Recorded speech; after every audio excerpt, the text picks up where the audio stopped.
I would like to ask you to describe your profession. I'm just very curious, I'm an like, artist. in terms of painting on an outdoor surface. What is your favorite outdoor surface to paint on? I feel like painting on concrete cannot be easy. Well, no. Obviously, years and years of working it, you understand weather, you understand surfaces, you understand equipment like kind of ladders and scaffolds. You understand that how much shit can you carry in the train and get it to the wall, or do you have to pay for a cab, like expenses, because all this shit was like we were doing it without anybody paying us. It was our own money, our own earnings, or whatever on the weekends or those side jobs we had. So all those years of investing our own time, our own money into creating these walls, and then finding walls that sometimes were, the paint would suck it up, and that didn't work. Like, what can you do? So it just like so many things went wrong in the beginning, but over the years you just got better at understanding everything from surfaces to how much it's going to cost you to like equipment that you need. And that's why our work keeps getting better and more detailed and bigger and bigger and bigger. And so yeah, that's just... So do you have a favorite surface where you're like, yes, this is the perfect surface, or the perfect location even too? Yeah, I mean, every wall is special to me because every single wall either has a crack, or it's brick, or it's cinder block, or it has like the barbed wire, or maybe there's a tree next to it. Like, to me, I think I've never had an ugly wall. Maybe if it was ugly, it gave it the effect of this raw, destroyed surface, so it was still cool. I just find beauty in any of those structures. Okay. So you work with what you're given. Right. Like, for example, there was this one brick wall that I was like, I don't have enough latex, but so I just painted where the character was going to be. And so it exposed the brick. And then I was like, wow, this is really beautiful. Like, so it's more of experimentation. And then, like, what happens. It's creating art. It's awesome process. Yeah, it is, and working with the environments. It's funny, before the interview, you were saying maybe we could do the interview outside. So, right. And I was like, TooFly, I think you just like to be outside. Yeah. Do you like to work out, build your art? It's really nice because, I work in the studio as well. And again, I really find what makes me happy, and that's where I create it. If it's like dim light inside, or if it's bright light inside my studio, or if I go outside, the weather's super excellent, and it's like there's wind blowing while you're painting, so it makes you feel relaxed. I've had to paint during rain, so you're prepared with like a little umbrella, and sometimes you can paint right through the paint, and sometimes you can't. You have to stop and let it pass. Like, there's all these different situations, but I feel like being outside is fresh air, number one. You're also seeing the people walk by and they're asking you questions, and that's nice because I do like to interact with with people, and they're like, wow, I never thought this could be graffiti, and that's what we were doing the whole time. Like, this cannot be illegal. This has to be something that we could share and it be cool with everybody, and not be hiding, and then we can't get to a nice level. Like, so when it was with permission, it gave us the full range to get to the next level with it. How did you feel about, like, it's when you go from being an outsider to being an insider, like when museums started showing graffiti within, like, I remember the Brooklyn Museum, I think it wasn't even that long ago, they had a big graffiti exhibit. How do you feel about like graffiti taken from the outside and exhibited inside? Like, how do you...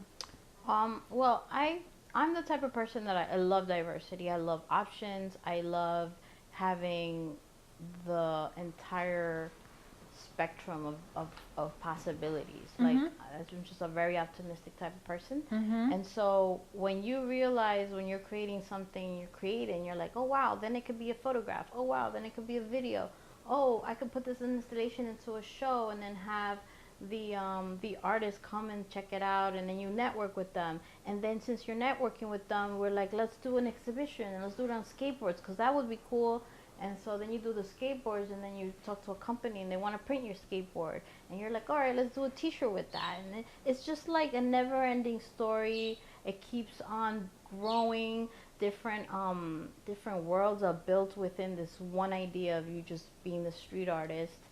And I love that. I love that because it just we've been able to travel, we've been able to work with different companies, we've been able to do community stuff, we've been able to do things just for fun. It's just that entire diversity of things that come from creating just art and urban art is like a beautiful thing. Like, all right, so you're not one of those people who's like, it doesn't belong inside a museum. No.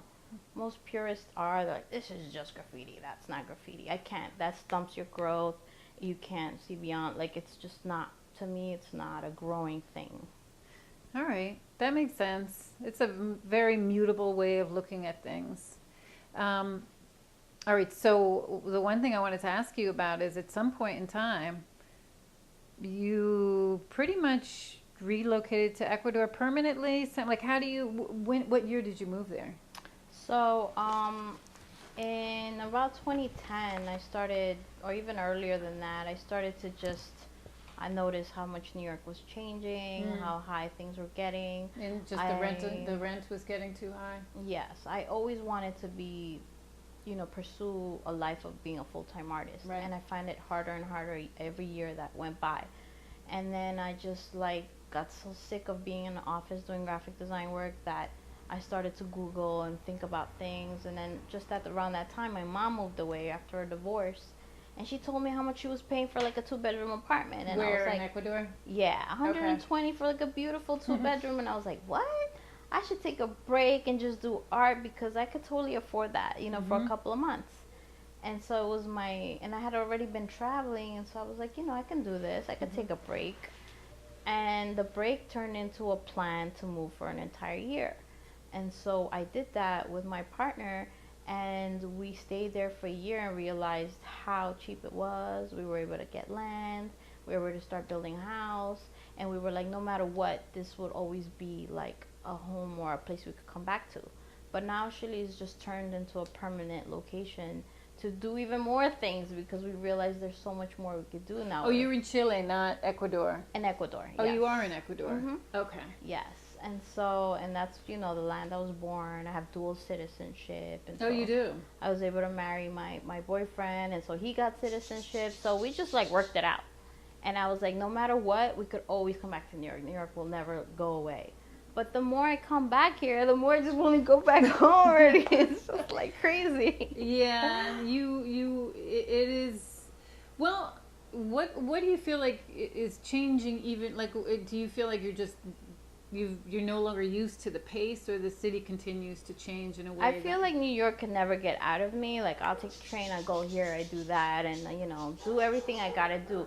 It's just that now I'm becoming way more into this quietness, this nature.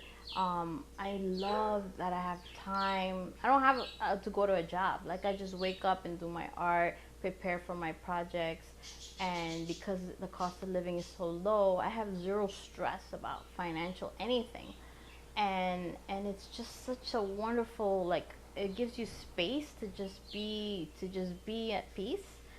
And I'm so addicted to that right now. I'm addicted to this peace and tranquility. I still got my grind and my edge, and I'll just come back and be New York.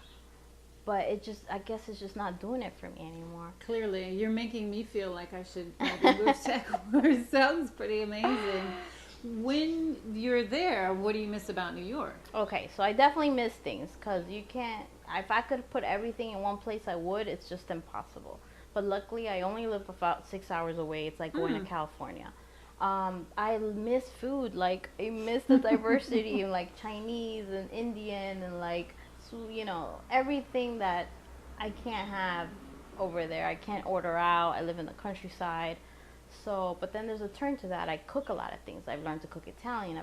I've learned to cook Indian. Everything that I miss, I've learned to cook. So it's not the same, but then I realized that when I come here, I appreciate it 100th power. We're living here and we're oh yeah, I just have it every day. But now when I come back, everything is so special to me. Just walking down the city, I'm looking at things, or when I'm eating, or I'm with my friends.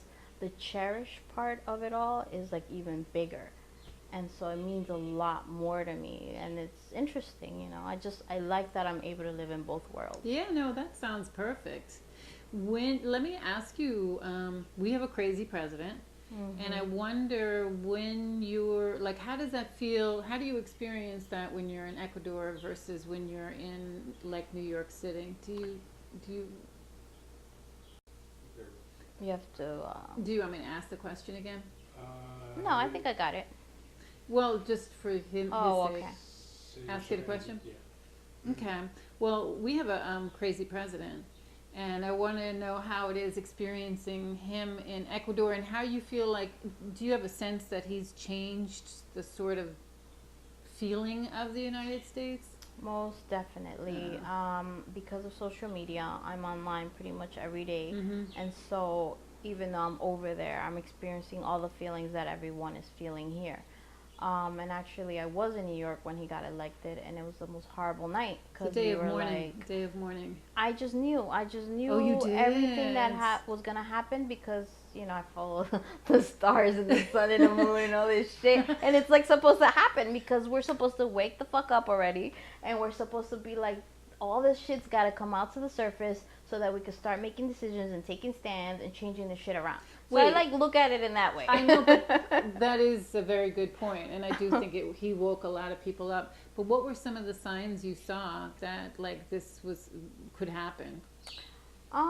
It's just we didn't have options, and so I was like, either Okay. option to me actually felt totally wrong, and we were in it for a bad ride from the beginning, and so I just feel like I was so scared because you know the immigration stuff for me is an issue, even though I have dual citizenship, it's all legal, but just the way people treat you.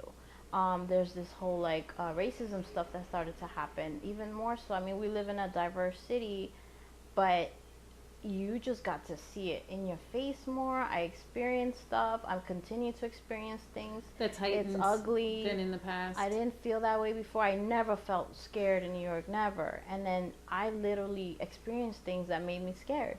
And I was like, this really sucks because this is not what, you know, America's about. And even though I have my own issues about America, I mean, nothing's perfect. But no, we all do. yeah, it was just too much. It was too much, and it was not just one area. It's like this area and that area.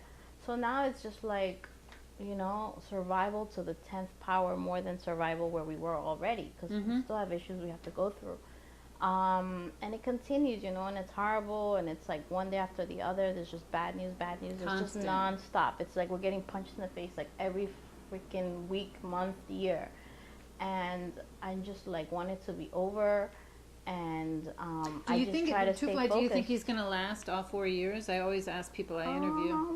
I don't think so. For whatever reason, I don't intuitively, I have a feeling about something. But I do know that there is good from all the bad. I do know that, and I do feel that it's an opportunity to reshape everything that's wrong, because now we know exactly what's wrong. It's all and we been could exposed. just reshape it. It's going to take a long time, but I think the seeds have been planted from even before him.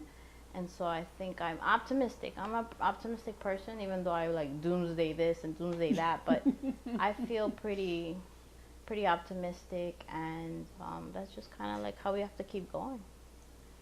I agree with you. One thing, I just want to make sure before we end, because you have to go soon. What are you working on right now, art-wise? So right now I'm actually working on my art studio. All right. And I've been doing construction for the last 4 years, and I'm halfway there, and it's a dream that I've had, and I'm gonna finish probably in the middle of next year. It's gonna be a space where I could create new works of art, new series. In Ecuador? Yes. Okay. I'm planning art residencies. I'm planning like a little mini school for young girls in my little town. Like I have other ideas, and maybe they're more grown-up ideas. I'll continue to do my really cool, fun projects in New York, but I'm definitely building for future down the road stuff that that will make an impact in other people's lives and stuff like that. Well, TooFly, you've always been super committed to helping out youth and things like that. I feel like that's part of who TooFly is. Yes. Yes. And I'll continue to do that for the peeps.